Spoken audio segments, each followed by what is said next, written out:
So, Evan, we had our whole conversation here, and we forgot to mention Ezra at the Green Frog Web Design. We did. We were supposed to do the ad read. I think we had a pretty good episode. Well, we're putting this in front of the whole entire show, but we forgot to pitch for Ezra McCarthy at Green Frog Web Design. If you sign up today, it's only $1. But what does that entail, Greg? Well, with Green Frog Web Design, he's going to come out, or he's not going to come out. He's going to get some information. Yeah, he's going to come out from Canada, right?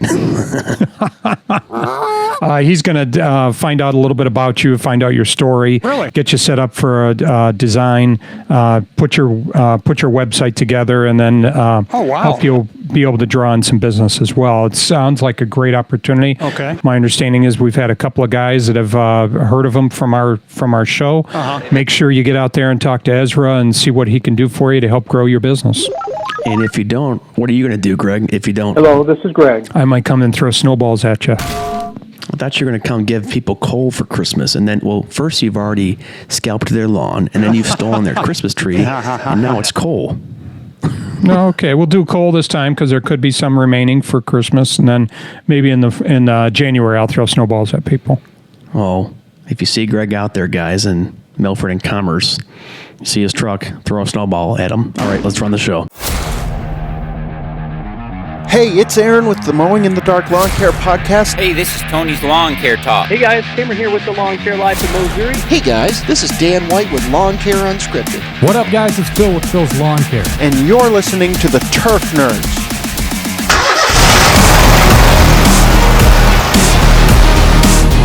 Greg, I tell you, I think I said this last episode too. It's been a roller coaster with weather and work, hasn't it?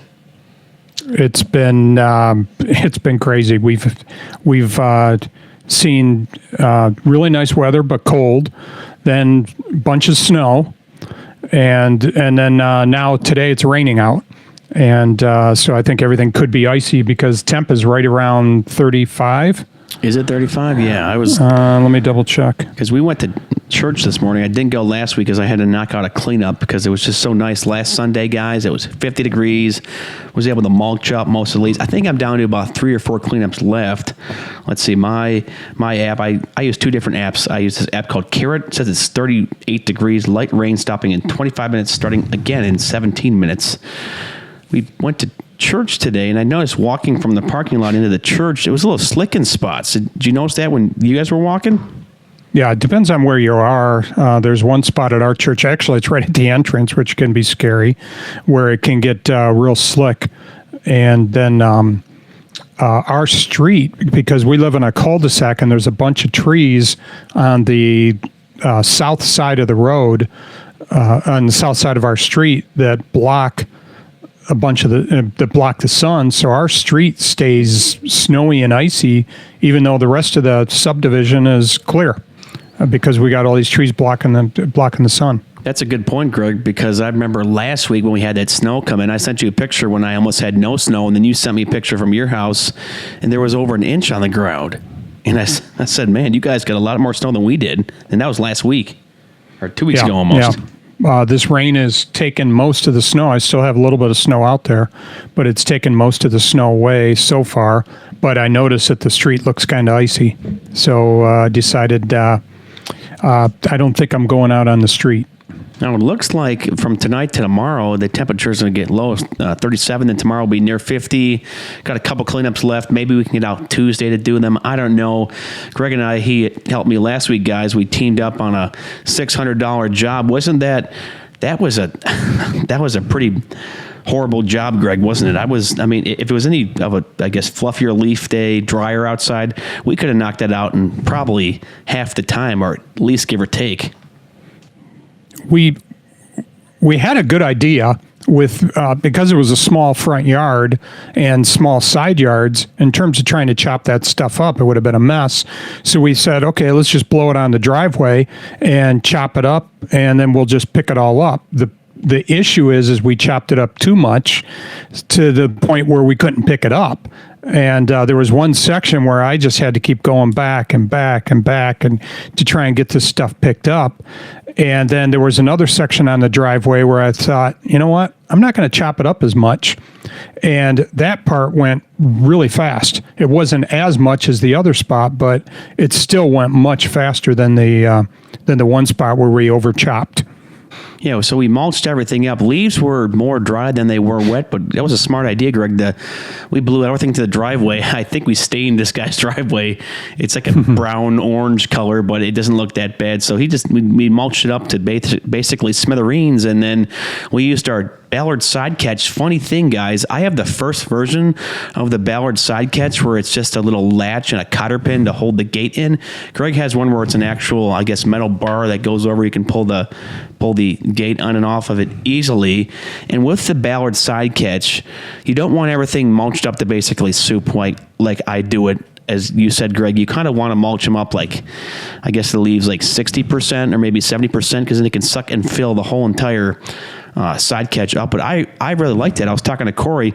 Shout out to Ballard products. Some of their stuff I like, and some of their stuff I really don't like. I was calling Corey the Billy Mays of lawn care products, Greg. Some of it's really good, and then some I'm like, okay, this is just kind of junk. But the side catch is pretty good. He had sent me some new hardware for mine to fix the gate because my gate's been kind of loose. Apparently I bought the first version, and then shortly after I bought mine, Greg bought his, and it's a way better version. That's just the way the cookie crumbles. But we've made a lot of money, Greg. I'd say we made a lot of money on that side catch, haven't we?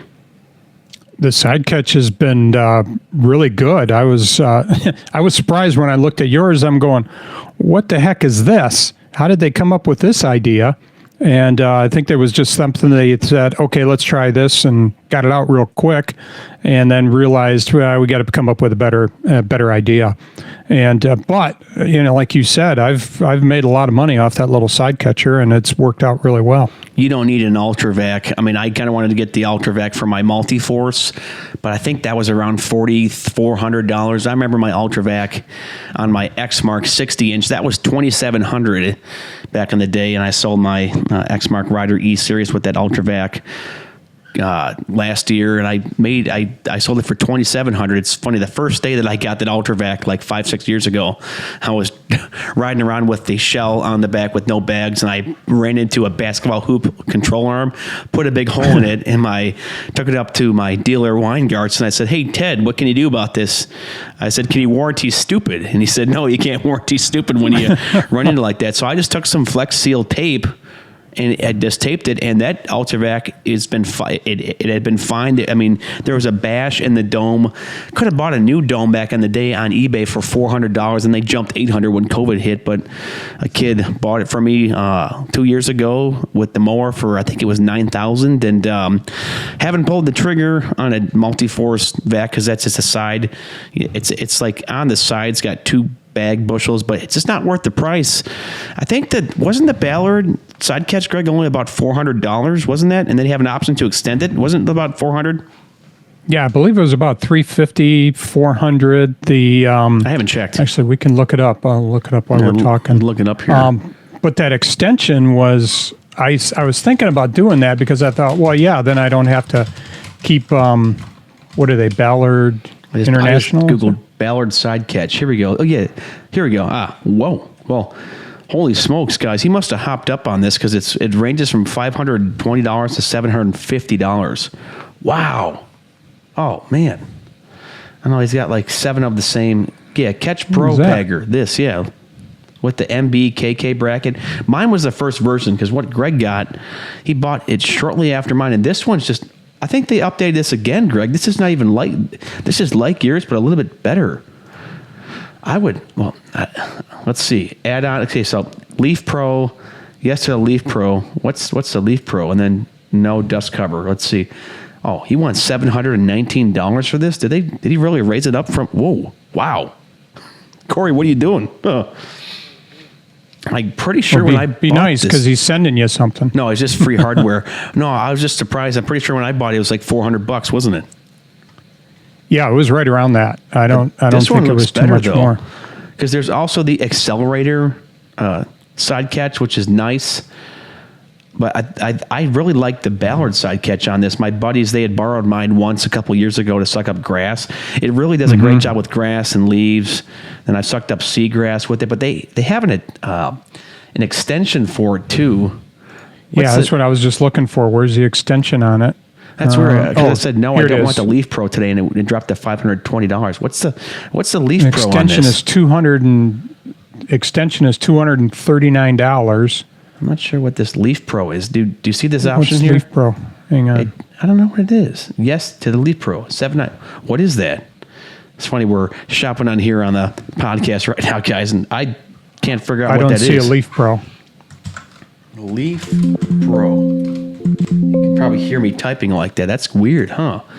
It's either 719 or 520. Yeah, 519 or 719. But we've the point being said is we've had success with this side catch. It's like the accelerator, but I really like how this is built. It was a pain to put together. I remember I had to assemble this Ballard side catch. It took me like 3 hours because he had to screw everything in. But once you get everything on and good to go, we've both found success with this, Greg. So we knocked out that cleanup. It was $600. What did that take? How long did that take us again? It was 8:30 to about nuts, 1:30. 8:30 to 1:30. Yeah, so I 600. believe. And then we went to do. Why don't you explain what happened with the second job we did, Greg? I was furious. This is a client. Long story short, he's a weird guy, and I kind of gave it to him there a little bit, didn't I? Yeah, we went to the other account because you said, okay, this one will be a little bit bigger. We'll get this one done, and then we won't do another one. And so what we did was we got to this account. You told me what you wanted me to do, and you started blowing everything, and I jumped on the mower, and I'm driving around. I'm mulching up a bunch of the stuff and getting it all taken care of. And then the guy partway through comes out and starts talking to you. And I can see this look on your face, like, what the heck are you talking about? And so we start to, eventually you're staring right at me going, I could tell something was wrong. And then you eventually, when you were done with the conversation, came over to me and said, we're done. Yep. And stop. And so we, what the heck, I got a message. Raleigh Spencer just texted me. He sent me a picture. Yeah, I think he bought a right mower, didn't he? He bought a 72-inch stander. That's the way to go. We were talking about that too, Greg. So anyways, this client, we'll just call him Dark. His name is Dark. Nice guy, really weird, was always paying me cash. He lives in this, 3,000 square foot home. It's about $450,000. He's a single guy. He works quite a bit. He's kind of a pack rat. Well, we agreed that I didn't do a cleanup for him last year. So this upcoming year, we talked a couple of times on the phone about it. I was under the impression he said do it unless I missed something. Anyways, 20 minutes in, he comes out and says, I have a guy who can plow my driveway for $30 and he wanted to do the cleanup for $150. And I looked at him and said, Mark, you're not getting anyone to do this cleanup for $150. I said, this will at least be $250, close to $300 because Greg and I are quick. And then I kind of stopped him mid-sentence and I said, you know what? I'm done. Why don't you have the guy who's plowing your driveway and doing your cleanup? Because he said he wanted to do the cleanup in the spring. I said, why don't you have him in the spring also cut your lawn too? I'm done. And then walked away. And then he was all apologetic. He actually tried to call me 2 days later. So the other day, Greg, I just didn't answer. And he left a sheepish email. With people like that, he would always pay slow too. It's like, no excuses. That's where he can be a little bit more crass and to the point. But hey, that's just one less lawn that I have to mow next year, isn't it? Yeah, and I don't know where he fell in your average price. So if he was undercharged, he was $42. It was an easy lawn because it barely grew. So sometimes I just go in there and cut it, not even trim, not even blow either. So his loss. No, but he also had a mess there because he had his downspout and his sump pump dumped in the same spot, I believe, and it was a messy, muddy section. The one spot. So you had, and depending on how much rain you had, and depending on how much rain you had, it could be a big muddy spot. So, good for you. You dropped them, and it'll probably increase your average. It'll increase your average about 12 cents. That's the goal for next year, guys. We hark on this in today's kind of topic and conversation. So I plow, as we already know, I say this again, I plow snow with my buddies in the winter. So my buddies have two different guys working for them. They're both in job transition right now. I'll just say their names. We have Matt and Rocky, and they're both considering going into the lawn care business. And I was trying to encourage them to do it. So let's back it up here. We'll have to tell our stories, but I want to have you kind of rehash this, Greg. You hopped into the lawn care business. Okay, you're not old, but later in life, you had done a ton of other jobs. You're highly skilled. You've been in that corporate world. I was trying to encourage Rocky because Rocky's 53. Greg's in his early 60s, and then Matt's, I think, a year older than me. They were both considering going into it, and I was trying to encourage them. I said, my Uncle Greg got into it later in life in 2019, and God really did provide the lamb in the thicket with you, Greg. It was a lot of hard work, and you just hopped into it, and you're doing very well. And you built as we call it, a lawn care empire when you were on our show back in the day with Ben for, I think, what episode was that? 3 or 4? It's lawn care. Something like that. Yeah. It was after 35 years in the corporate rat race, you got into it, and it turned into be a very good career, and I guess, ending career for you here in a couple of years, correct? Yeah, it's worked out really well. I've been really pleased. I started it in technically 2020 is, I think, when I started the business, and because I was helping you in 2019, and then 2020 I started the business, so I would have been 57 years old, 54, 56. And it's really taken off. I was looking at my numbers the other day. I think you and I were talking. I looked at my numbers when my first season, and vastly different. My first season versus now my 5th season. So it's really grown. Percentage increase? Oh, I'm up. Guesstimate, yeah. I'm up like 300%. Is that what it was? Oh, it's horrible. So, you must not be doing anything right. I mean, come on, right? Yeah, I think it's up. I'm pushing about 300% if I recall. So it's gone up really well. Those guys, this is a good opportunity. I mean, I wish, though, that I had made my prices a little bit higher in the beginning, but I was just trying to grab business. So I would encourage anybody that's thinking about doing this new, make sure that you're pricing yourself well enough that you can get some business. I understand trying to get the business just to cover your bills, but you want to make sure that you're not undercharging yourself not charging $25 for a lawn. So I don't think people. That's why I wanted to rehash your story and say it's never too late to hop into the lawn care business. I don't know what kind of title I will title this, but people, I guess we have some newer listeners, and they hop right in. He's like, "Oh, Greg's probably been in this for a long time." No, he's been in for 6 years now, and it's my 5th year. 5th year, and you're probably doing better than 80-90% of the guys. Me, I've been doing this since 2010. It was a joke after high school.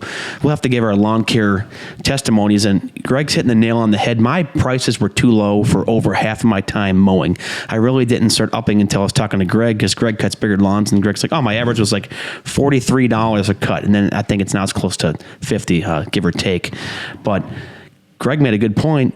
He's been in the corporate world for a long time. He knows prices. Facebook helped us out big time, though, with pricing and things like that too. So I almost 10 years into my business, it's almost been 15 years. I was priced wrong, but Greg did it right. Anyone getting into this, if you just price it right and offer that boutique and really good service, and Greg has built an empire, and it wasn't that much hard work. The only thing you're doing is passing up flyers and talking to people and being personable, right? It was nothing. You weren't doing anything special about just glorifying God with hard work, right? The flyers helped tremendously, and just pass those out. And then the one guy I told you about, that he and I had talked to him about potentially buying his business, and then he decided to keep his business, and then reached out to me, said, "Hey, I've got these lawns, and I'm just way too busy. I can't keep up," and wound up actually worked out really well. He's a pre-biller, so he pre-billed, wanted me to buy about 10 of his accounts, pre-build the lawns. I said, look, I just don't have the money to buy anything. He mowed them a couple times that month and reached back out to me and said, look, I pre-build them, mow them for the rest of the month, and they're yours. And that was tremendous. That helped out a tremendous amount. And then a couple weeks later, he reached back out to me and said, here, have these ones as well. So it worked out really well. So it's funny. I've talked to a couple of guys that they had, I don't know how they made it their first year because they had virtually no business. Oh, man. And I don't know how they made it, but fortunately I was able to pick up, I think I had 32 accounts my first year, which was pretty good, I guess. That's pretty good for a first year, isn't it? Yeah. But it helped quite a bit to be able to do that. And then the next year I was able to figure it out a little bit better and grew it. Greg, wax poetically a tad more. I drank a whole bunch of water, and I gotta go hit the John. So talk about something with these guys. Sorry, guys. But there's opportunities out there for you guys. If you can price yourself right, you'll have opportunities to be able to get some lawns. If you can, a lot of the lawns, and I've said this on the show before, but those first 17 lawns I picked, they were upset that the previous service they had was just tearing up their lawns because they were trying to get to the next job, and they were on a time budget where they had to get X amount of lawns done in a day, the larger companies. So what they were doing was they were tearing up these lawns. And I just talked to the clients and said, look, I'm going to treat your lawn like mine. And that's what I'm going to be looking out for you. I want to try and make sure that the lawn is taken care of. I'm going to be looking at things in your lawn that you're not going to notice, and I'm going to let you know about some of those things going on. So the treatment that you give your clients is really going to be beneficial. If you're looking out for them, they'll appreciate that. Hopefully, I've had a couple of clients though that I told them a couple of things and said, "Hey, this is something I've noticed in your lawn," and I've done that a couple times. I had one guy a couple of years ago or last year. I told him all these things going on in his lawn, and he really appreciated it. And then this year, when I raised his price a little bit to keep up with inflation, he started grousing at me, and forgetting the fact that I had told him a bunch of stuff last year that he needed to do, and he really appreciated it. So some people, hey, if you're underpriced, those are the people that aren't going to appreciate your service. So make sure that you're pricing yourself so that people will appreciate what you're doing for them. I think I'm running into that problem this year. I have a couple clients. Let's just say they don't vote the right way. They're on the right way. They're on the left, Greg. And I had underpriced from the start. I guess we might have to save the topic. This other topic that we want to talk about, how being an encouragement for next week. But this has been great. So, anyways, I was underpriced for the longest time, and I finally raised everyone up. Everyone's on board with this. One client's like, hey, they prepaid this year, and then they said, oh, hey, they basically said they didn't like the price increase, and they're going to probably find someone new next year. And I just shot them an email back saying, look, I have to cover my costs here right now. I said, I gave you I even told him honestly, I said that my price is way underbid, and I've had to go with where the lawn care market industry is going right now. And that's one client that I might have to just shake free. They got to get rid of some of the cheapos, though, don't you? If you have been keeping up with inflation, you're undercutting yourself. And that one guy, I told him I was raising his price. All I was doing was keeping up with inflation, and he was upset. I've got better things to do with my time than you telling me that you can't. You've got bills to pay and all this other stuff. So do I. Just because I'm a business doesn't mean I don't have bills to pay. I have more bills to pay than you do. And people don't understand that at all. Like you have to be, you have to make yourself come off as more human. So Greg and I, at least this year, it's my first year doing it, 15 years. I sent out Christmas cards, and it's a great return on investment. Got some money back for some of the cards that I've sent, but we're hoping to cover the cost, Greg. But sending out Christmas cards makes you feel more of a human, because your clients just think, oh, you're the guy that just comes in, right, and cuts the grass. They don't really think but if you show a picture of you and your wife, your kid, doing other I guess other activities, they're like, oh, Evan's actually a really good guy outside of cutting my lawn. He's the family man. And where your strength is though too, Greg, it's never too late to hop into the lawn care business. Where you did it right was your prices. And as we always say, we say this probably every episode, you're very personable though too, and you can relate to a lot of people. And the more you can relate, and the more, I guess, friends, I guess there, let me clarify. The more you become friends with your clients, right? They're going to be less, I guess, they won't bat an eye when you have to do a substantial price increase.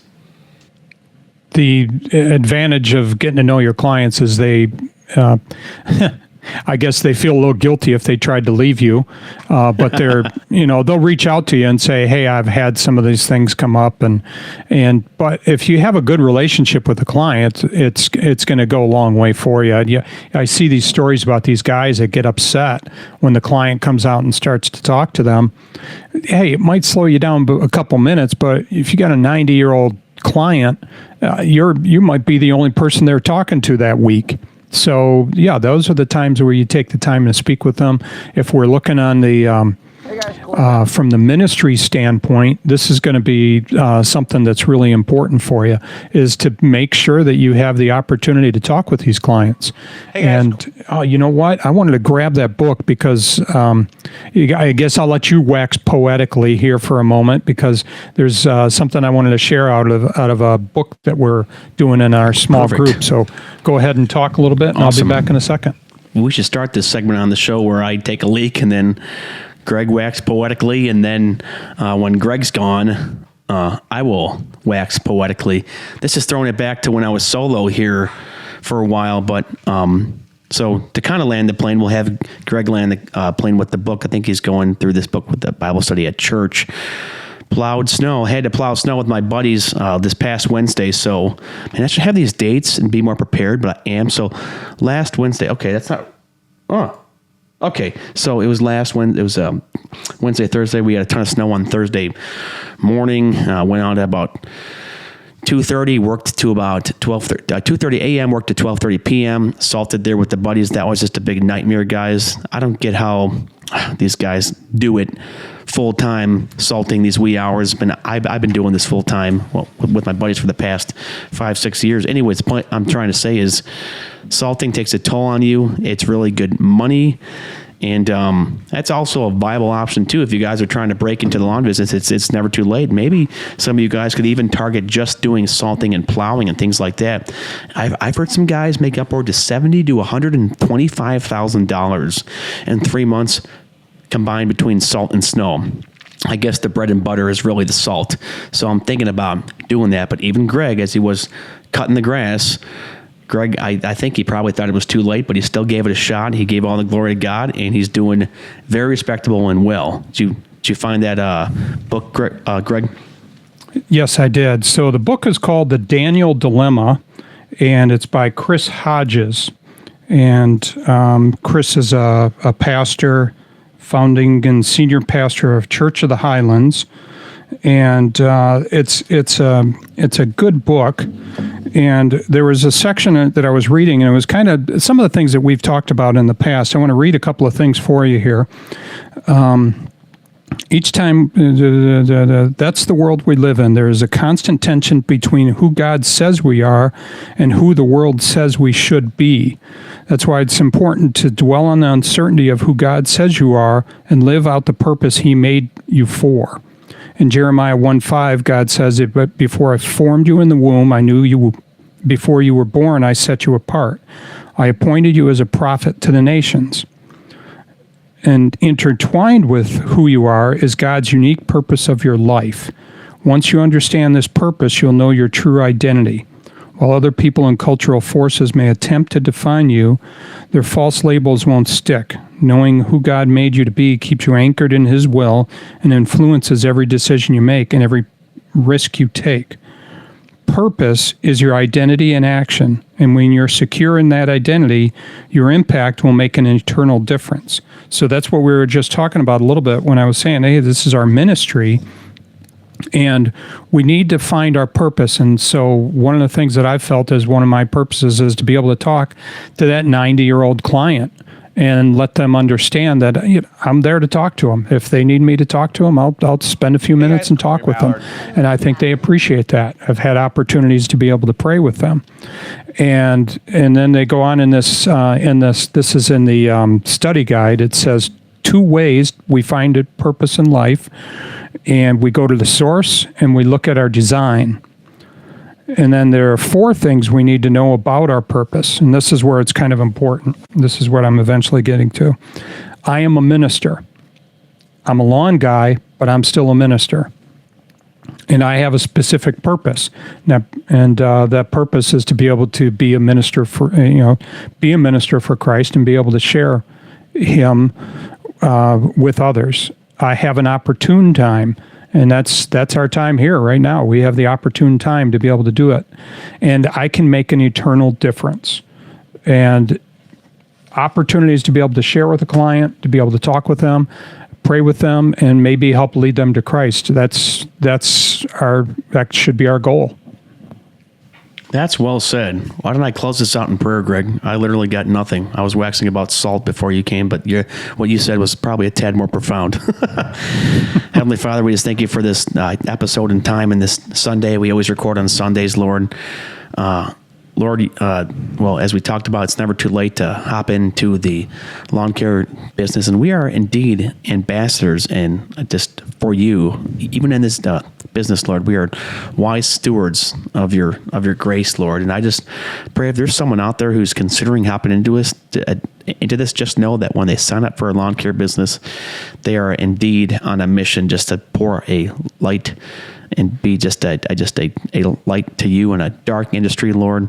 Just give guys wisdom right now as we're going into the Christmas season, Father. I pray that you protect everyone out there who does have to do snow and plow and who are still wrapping up with their cleanups, Father.